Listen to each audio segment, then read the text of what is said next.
Hi folks. So in this video we're going to be making a new set of bolas. Bolas are a really neat, probably very ancient primitive weapon for hunting. Typically small game, although they can be made and used on much larger animals. In South and Central America they've been used on rhea, which are kind of like an ostrich, a large running bird, and things as large as llamas, alpacas, that sort of animal, deer-sized animals. They typically work by swinging around and throwing. The weighted ends spread apart, and the cord that holds the weights together hits the limbs and ties up the intended target. Often the end result being that the weights then strike said target. If you miss the target with the string, you hit it with the weights. It kind of functions similarly to a sling, but it gives the effect of like a shotgun instead of a rifle. You get multiple weights going out, and of course, since the weights are connected, you have a much broader range of area to hit your target than a single sling stone. Now, they're very simple to make. We'll be going through the process here of making them and then using them. For you fellow primitive enthusiasts, we'll be using a stone flake, a bone and antler awl, and scrap leather, because they don't take that much material to make. You modern folks, we've got the present day alternatives available as well. Now, these come in several different styles. You can have anywhere from 2 to 10 weights. The weights can vary in size from relatively small to quite heavy. Some varieties will take a stone like so and actually carve a groove around the center, tie your lines directly to the weight. I prefer a style that uses basically a drawstring bag, wraps the weight in leather. This allows me some versatility to change out the weights and trim the balance and all that, and saves me a whole lot of time carving grooves into stone. I also prefer braided leather cord, or even like sinew string rather than plant fiber, though hemp and cotton rope, of course, they'll work well. It's just a durability. I find the leather cord to be a little stronger, a little more durable over time. Now, to start, we're going to make little bags to contain our weights. Now you can see I've got a circle drawn around the stone weight here. The way I figure out how big that's going to be, give or take, is actually just pull it in and mark my edges where the leather meets. That's okay if there's a little bit of slack in there, because when we cut this out, the holes that we put in for the drawstring to close that bag up are going to be a little bit in from the edge, so that's going to pull that tight. And of course, having a little bit of extra slack in your drawstring bags will allow you the flexibility of using different weights, changing that out to balance out your bola when it's ready to use. We're just gonna follow our pencil line carefully here.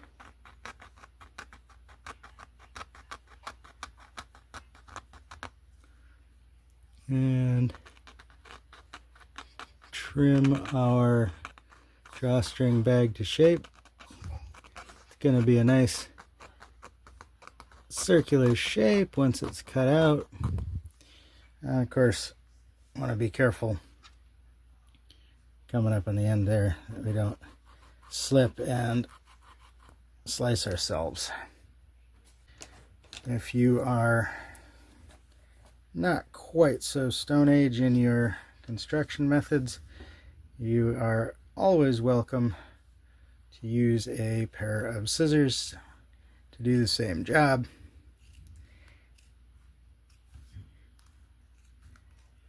Just depends on what you prefer. End result, we need this circle cut out and ready to take the weight. Alright, we've got our 3 weights, each with their own patch, which is going to be a drawstring bag To make it into a drawstring bag, what we have to do is punch holes all the way around the outside edge and then put a drawstring through, which we've got a couple here. Now what I'm going to do for the drawstring itself is 2 fingers apart and about a 1/4 inch in from the edge, give or take.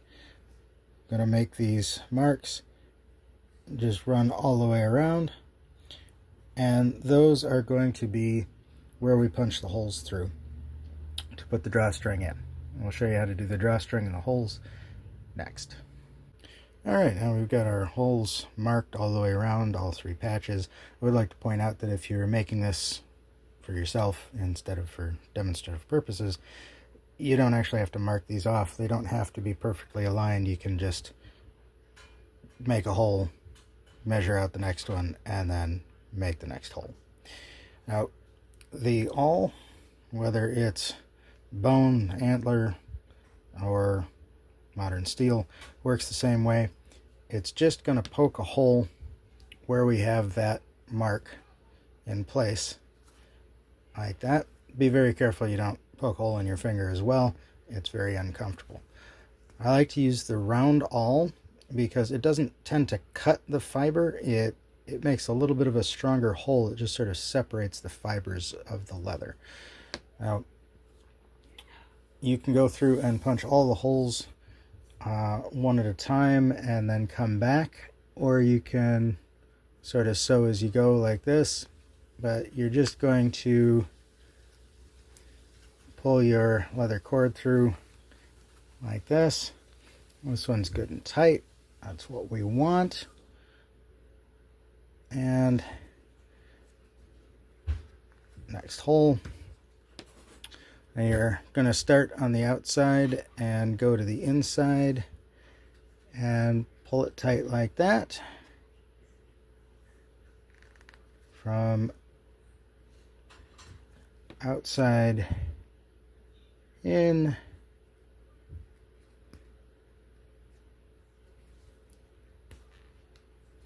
A little bigger hole here.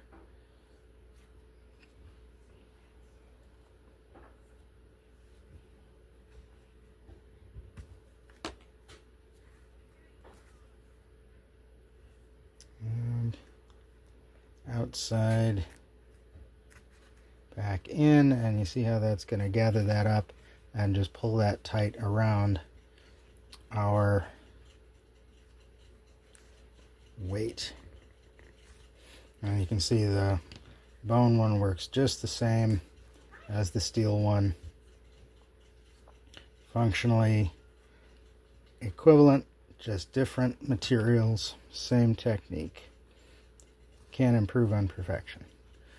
And you see as we go around, that's just going to tighten this all up and close it tightly around our weighted stone. Alright, now that we've got all 3 of our weights in little drawstring bags tied off, we're going to need some cordage to connect them. There's a particular way I like to do the cordages for the lines for these 3-weighted bolas. We're going to need 3 lengths that are twice as long as the finished length from center, from the intersection of the 3 to the weight. And then we're going to need 3 that are the actual length, the half length. And that's going to make more sense once we start braiding these together. Now the way I get these longer pieces, especially, is with scraps. Take and trim out some patches here from leftover pieces, and then you can do this either with the flake method or with scissors. And what you want to do, I usually like make a little starting point like this, about twice as wide as we're going to need it, so around 1/4 inch wide. I just start following the edge and cut all the way around. Don't worry about the curves, just keep it as even as you can. It's going to have some waviness and some funny shape to it. If you have a perfect circle piece of leather, you can kind of mitigate some of that, but it's not necessary. You can use any random shape like this and get a reasonably uniform leather cord. Now, we are going to be doing a 3-ply braid for each of these straps. You can make your bola with single strand strings, paracord or hemp or craft cord, whatever. A lot of the traditional leather strapped or rawhide strapped ones were 3-ply braids. Now you'll notice this method, when I straighten this out, there is some waviness to it, and if you look at this line here, we've got some waviness here. Now that doesn't actually matter. When I start braiding these together, they're going to, well, this is obviously not a 3-ply braid, but they're going to even out like this. So you won't actually have too much concern with occasional like weak spots or thin spots, because the other two strands of that braid are going to offset that, so that even an imperfect strand with some waves and lumps and funny edges and shapes like that is going to get smoothed out by the time we're done. So I'm going to get to cutting a whole bunch more cordage here, and then we'll start braiding. Alright, we've been cutting cordage for about 35-40 minutes. I cut a little bit extra here just because it's always helpful to have extra.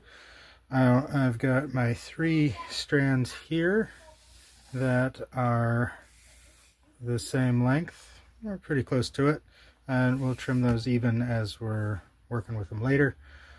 And then I've got my 3 that are folded over, double the length of the shorts. And the reason for that, now we're going to take the short pieces and we're going to splice the ends of these together in a trio. We'll show you how to do that to get us started. Those will be the center of the 3-ply braids, and then the doubled over will be the outsides of our 3-ply braids. This all makes sense as we get actually putting this together, but doing it this way gives us a very, very strong intersection, because if the bola is used properly, the attachment to the weights is actually not under a whole lot of stress most of the time.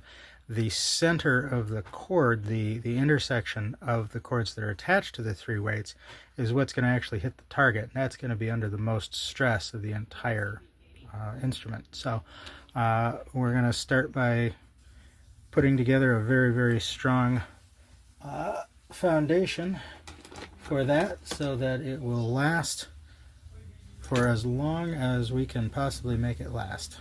All we need to do for that is put a hole in the end of each one of these, and then pull the next cord in the loop, and the next cord in the intersection through that. Okay, here's a close-up of what we want. Now the end of each strand has been perforated, has just had a hole put in it with an awl.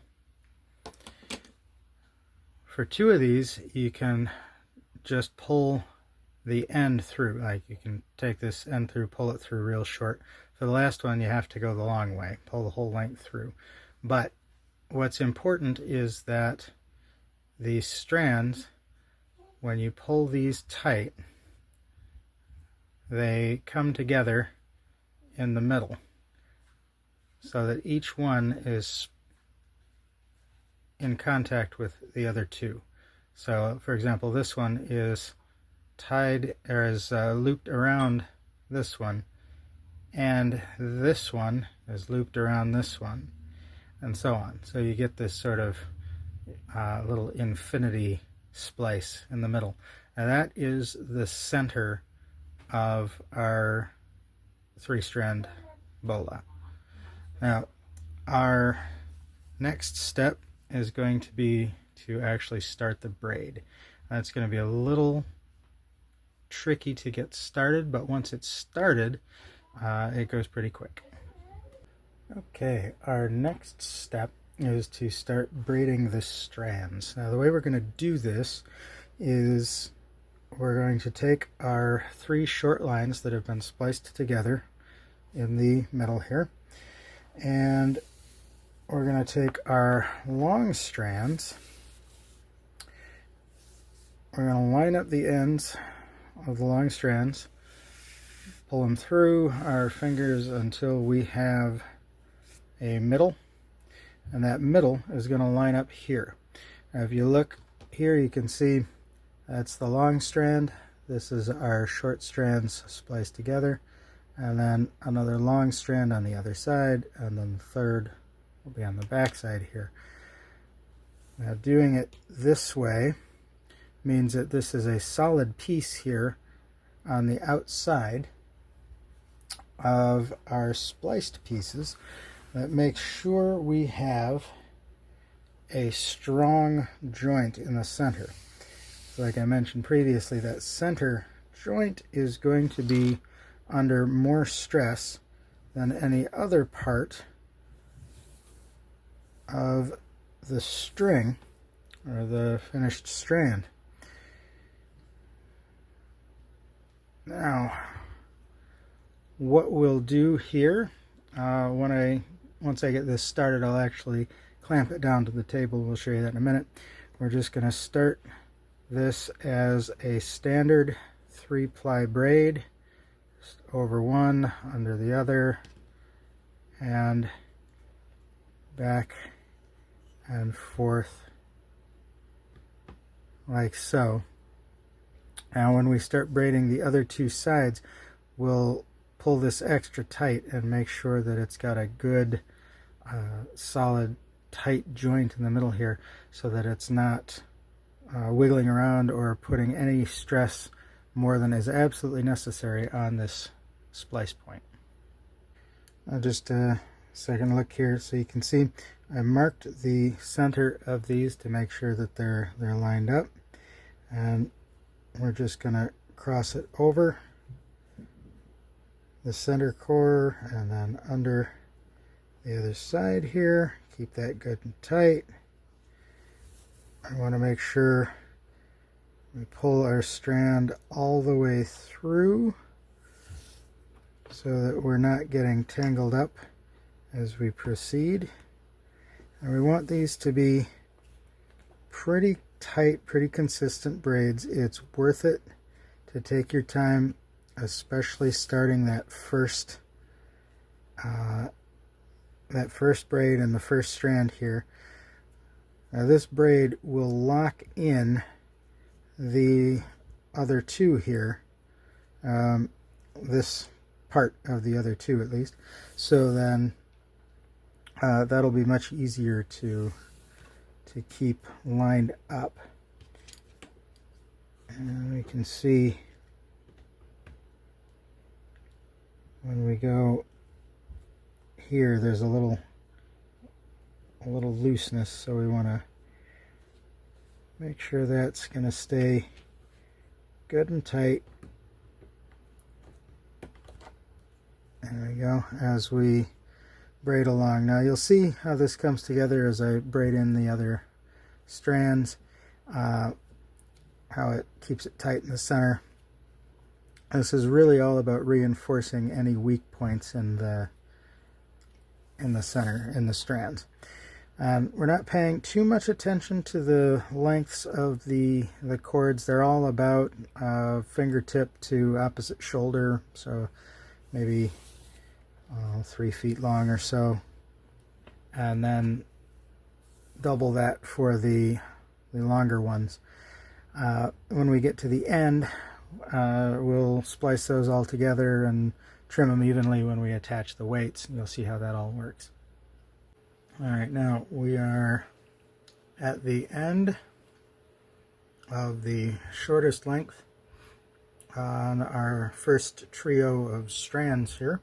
So we've got much longer ends on two of these, but we don't know how this lines up to the other finished cords yet. So what we're going to do is just a simple, quick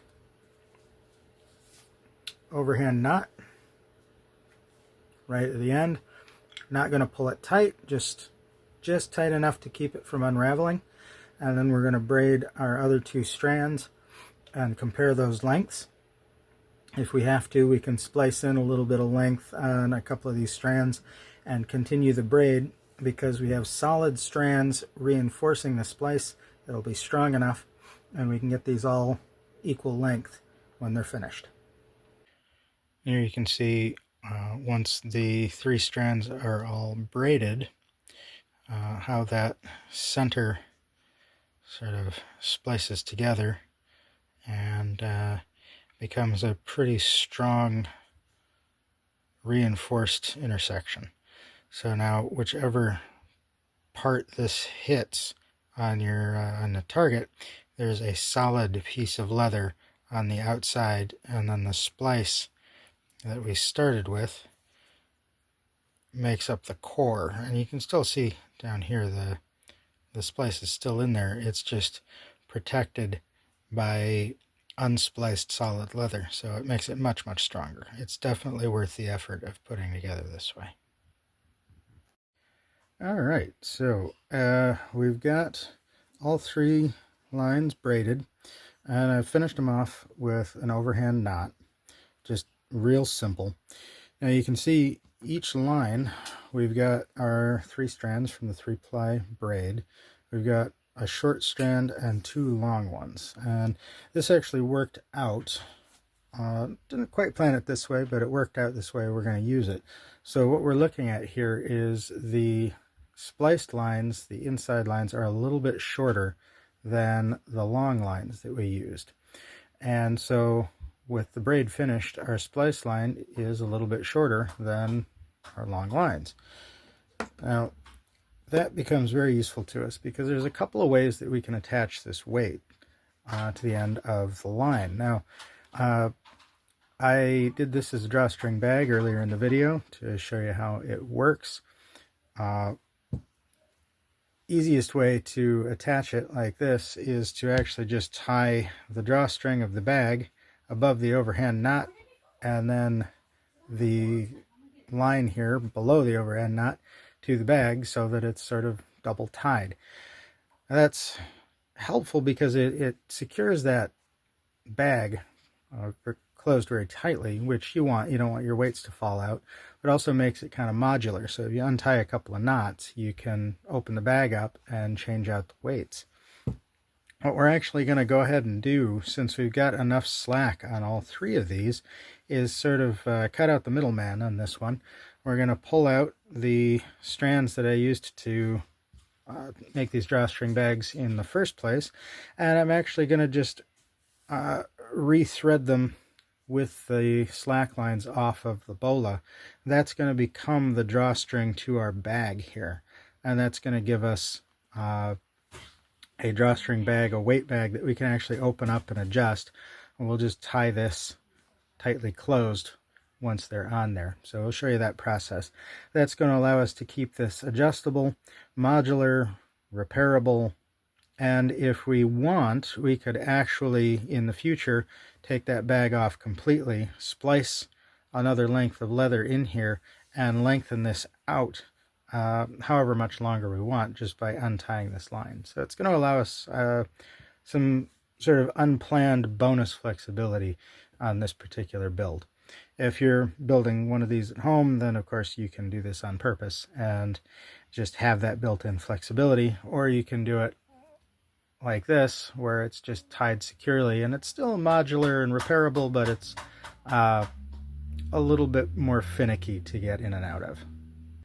Alright, now through the magic of video, we've skipped ahead a little bit. The process for doing this, as I described it, is the exact same process as I've already shown you with making the bag in the first place. We're just using the extra slack directly off the lines. So we've got our nice little weight in there. We're just going to pull the drawstring tight, and we want that good and solidly tight. And I'm going to actually knot this in two places just to make it really secure.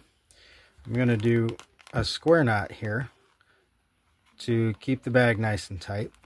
And you want it actually a little over tight at this stage, because if you're doing it the way I've been showing here, because we haven't actually wet formed any of this leather. So if you take it out and use it in the real world outside, it is going to get wet and it is potentially going to stretch a little bit. Now I'm going to take this slack, wrap it around the other side below the overhand knot, and then I'm just going to tie another square knot here. And all that's doing is just keeping this bag really tight and keeping our attachment point stable so it's good and firm. The extra slack here, I'm just going to leave on. It gives us some future options, and it's not going to interfere with the function of the bola at all. It'll actually give it kind of a nice rustic look when I'm using it. I'm going to go ahead and swap these out for the drawstrings for the line slack, just as I did here. And once the weights are all on, it's going to be ready to use. We'll take it outside and we'll see how it flies. Now all that's left is to take this out and give it a try. The original one that I showed you before, I've taken out and used in video and used for hunting before. It's a little bit lighter weight, a little bit smaller. This one's a little heavier. They're about the same size. It's roughly 3 feet from weight to the center line, which means when I throw it, it's going to have a spread of somewhere between 3 and 5 feet. And you'll see how that works here in just a moment. If you've been following along this long, then you at least know how to make yourself a set of bolas. Now, no video, no build would be complete without showing the finished project in action. So we're going to take a couple practice tosses at my old tanning frame back here and show you how it works. The process is pretty simple. Give it a couple spins, give it a throw, very much like slinging. The less you spin it, the faster you get those weights accelerated and throwing toward the target, the more likely you are to hit your target without alerting it that you're using it as a target. Fortunately, my tanning frame shouldn't move too much, but we'll see how it goes.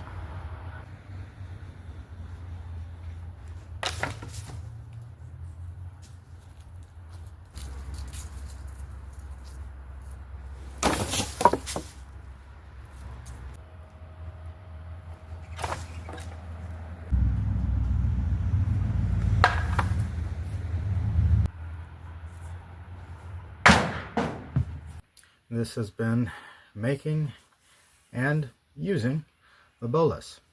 Now, something I'd like to point out, this is just one style of many.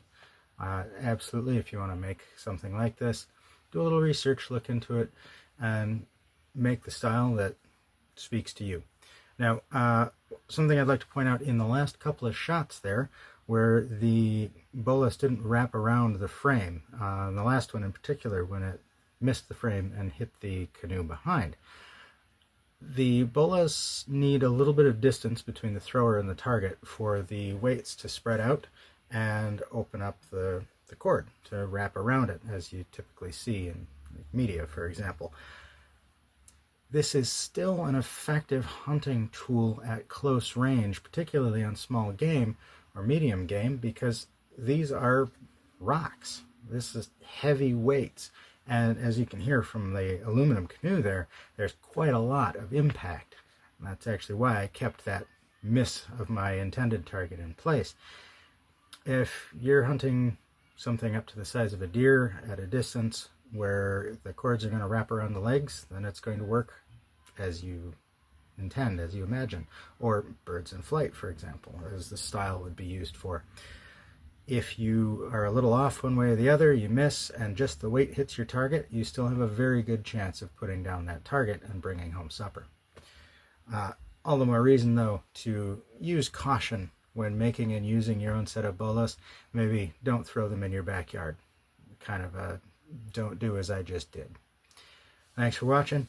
I appreciate it. If you learned anything useful, if you go and make your own bolas, or know anyone who would be interested in doing so, like, subscribe, follow. There's going to be a lot more builds and a lot more adventures in mammoth hunting in the future. Thanks for coming along.